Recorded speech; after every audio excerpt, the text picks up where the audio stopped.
औज़ुबिल्लाहिमिनश्शैतानिर्रजीम बिस्मिल्लाहिर्रहमानिर्रहीम। मुझे जो बात सबसे ज़्यादा अच्छी लगी, पहले भी बहुत अच्छी लगती है, लेकिन अब कमिटमेंट करने को दिल कर रहा है, सादगी इख्तियार करना है, क्योंकि मैं ये महसूस करती हूँ अपने किसी के घर जाना हो तो टेंशन का माहौल रहता है। तकल्लुफ़ से काम लें, इसको पहले बताएं कि हम आ रहे हैं। अगर कोई ये है कि हम आपके घर आना चाहते हैं, तब भी ये कि अब अच्छा अब सारा दिन घर रहना पड़ेगा, ये करना पड़ेगा, वो करना पड़ेगा, इतना टाइम सर्व हो जाता है और दिल में खुशी नहीं पैदा होती जो किसी के आने से होनी चाहिए। क्योंकि काम का बोझ और दूसरी सारी चीज़ें, आपने किसी के घर जाना हो तो आप बिला तकल्लुफ़ नहीं जा सकते। मसलन आप बाज़ार गए और किसी का घर पास है तो आप बिला तकल्लुफ़ नहीं जा सकते। बेशक आपने पानी का एक गिलास ही पीना हो, टेंशन होगी कि ऐसे ही कोई तकल्लुफ़ ना करने लग जाए और समझें ऐसे ही क्या मुसीबत आ गई। मैंने कमिटमेंट की और अब मैंने तकल्लुफ़ नहीं करना।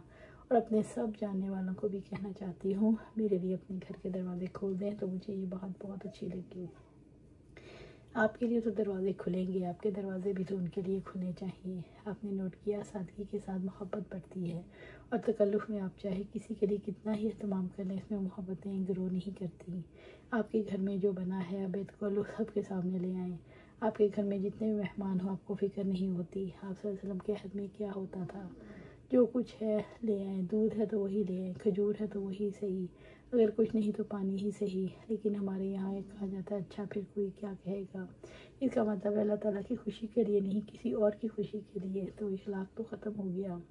मुझे जो बात आपसे ज़्यादा अट्रैक्ट की है वो ये है, सबसे पहला पॉइंट था अल्लाह ताला की रज़ा। इस हवाले से मुझसे काफ़ी गलतियाँ हो जाती हैं कि लोग से मेल मिलाप इंट्रैक्शन की वजह से कुछ ख़ास काम खालिस करने में प्रॉब्लम होती है। मैं ये हद करती हूँ इंशाअल्लाह अल्लाह ताला इस चीज़ को पेश नज़र रखना है।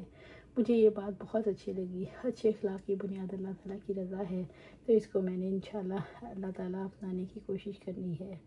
मुझे जो चीज़ अच्छी लगी वो ये है, हमारे लिबास और रहने सहने में ज़्यादा तकल्लुफ़ात शामिल हैं। हम कहते हैं लान के सूट पर अगर कोई अच्छा सा डिज़ाइन ना हो, इसकी अच्छी प्रिंटिंग ना हो, कढ़ाई ना हो, लेस ना लगी हो, तो सेटिस्फेक्शन ही नहीं होती। तो इस हवाले से मैंने यह अहद किया ख़ुद को सादा करने की कोशिश करनी है।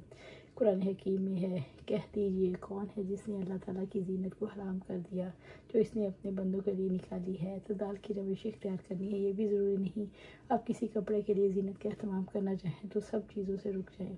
अगर किसी के अंदर एस्थेटिक सेंस है और वो इसको इस्तेमाल कर लेता है तो कोई हर्ज की बात नहीं। जहाँ तक लोगों के साथ डीलिंग का मामला है, इसमें ज़्यादा ये बात याद रखनी है, हद से ज़्यादा तकल्लुफ़ात में पढ़ने से मोहब्बतें ख़त्म हो जाती हैं। सो बहुत ज़्यादा तकल्लुफ़ात में नहीं पढ़ना।